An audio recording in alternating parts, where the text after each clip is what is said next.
Che cos'è la sarchiatura? Un trattamento del terreno agricolo che consiste nel taglio o nel rimescolamento dello strato superficiale per mantenerlo in salute riducendo la presenza di piante infestanti.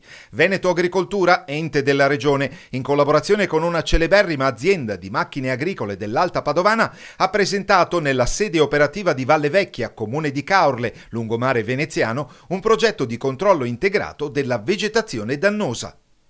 Il progetto è suddiviso in vari pacchetti che gli inglesi chiamano work package, che lavorano su tipi di colture diverse. Colture a file larghe come il mais, con 75 cm fra le file, oppure colture a file strette come i cereali autunno-vernini, oppure colture arboree, oppure agricoltura conservativa.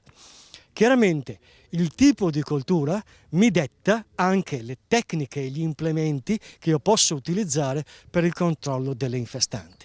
Il progetto terminerà nel 2022 per verificare come evolve nel tempo la flora infestante. La macchina utilizzata, sarchiatrice e diserbatrice, consente di ridurre drasticamente l'utilizzo dell'erbicida, agendo favorevolmente sia dal punto di vista ambientale che biologico.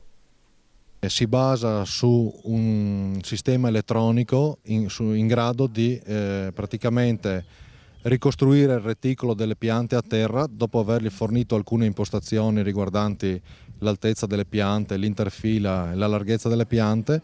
Il sistema riesce a ricostruire il reticolo delle piante a terra e di conseguenza comandare idraulicamente la sarchiatrice che si trova accoppiata posteriormente tramite un cilindro idraulico in grado di traslare la macchina a destra o a sinistra a seconda di come si trovano le piante.